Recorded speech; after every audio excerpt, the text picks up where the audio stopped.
Hello అండి. Good evening. అందరికీ నమస్కారం. ఈరోజు మన తిరుమలాస్ కిచెన్లో బచ్చలి కూరతో పులుసు కూర ఎలా చేయాలో చూద్దామండి. చాలా రుచిగా ఉంటుంది.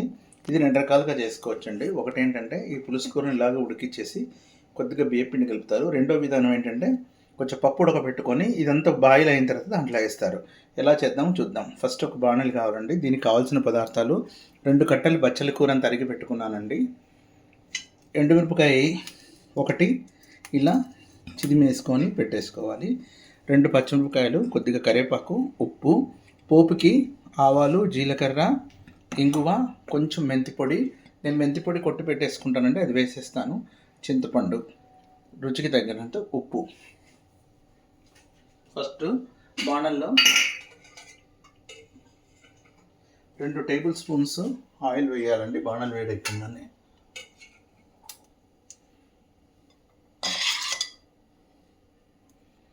నూనె కాగంగానే దాంట్లోకి ఫస్ట్ కొంచెం ఆవాలు, కొంచెం జీలకర్ర, ఎండుమిరపకాయలు, కరివేపాకు, పచ్చిమిరపకాయలు అన్నీ వేసేసేయాలండి. వేసేసి దానికి కొంచెం ఇంగువ అండి. ఇంగువ ఇష్టపడే వాళ్ళు కొద్దిగా ఎక్కువ వేసుకోవచ్చండి, చాలా బాగుంటుంది ఇంగువ. అంతేనండి. ఇది వేసేసిన తర్వాత కొంచెం మెంతిపొడి అండి.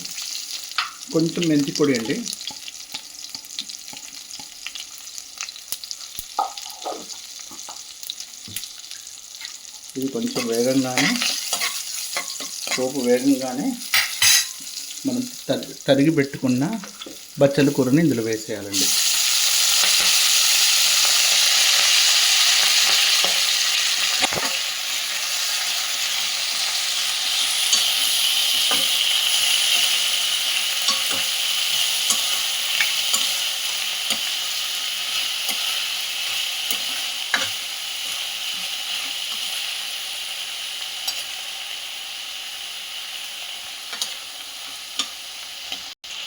దానికి రుచికి సరిపడా ఉప్పు కూడా వేసేసుకోవచ్చండి.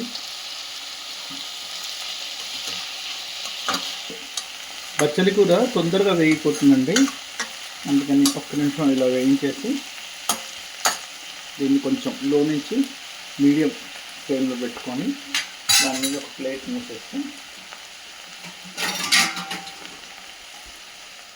మొదలుపోతుందండి.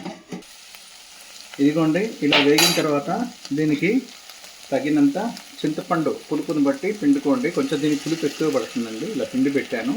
ఈ చింతపండు నీళ్లు పోసాక మళ్ళీ కాసేపు ఒక 5 నిమిషాలు ఈ చింతపండు రసంలో బాగా ఈ బచ్చలాకు ఒక 5 మినిట్స్ ఉడకాలండి.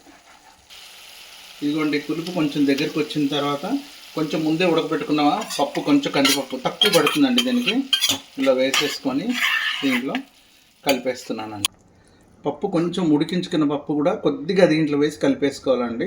2 రకాలని చెప్పాను కదండి. పప్పు వేసుకోకూడదు అంటే దాంట్లో కొంచెం ఉడకబెట్టుకున్న ఇది ఉడికిన తర్వాత కొంచెం నీళ్ళల్లో కొంచెం బియ్యపిండి కలిపి పోసేసేయాలండి. అప్పుడు చిక్కదనానికి వస్తుంది. నేనైతే కొంచెం కందిపప్పు ఉడకబెట్టి పెట్టానండి. అంటే మామూలు పప్పుకి వేసుకున్నంత కాదు, అందాజుగా కొద్దిగా వేసి చేసుకొని ఇలా ఆకు ఎక్కువ కనిపించాలి పులుసుతో. ఉడికిన తర్వాత దాంట్లో ఈ ఉడికిన పప్పు కలిపి అంతేనండి. వేడి బచ్చల కూర ఇలా 1 మినిట్ అవగా రెడీ. మీరందరూ కూడా చేసుకొని మీ కామెంట్స్ రూపంలో ఎలా ఉన్నాయో తెలియజేస్తే నేను ఇంకా కొత్త ఐటమ్స్ ఇలాంటివి పాతవి కొత్తవి అన్నీ కలిసి మిక్స్ చేసి చూస్తుంటానండి.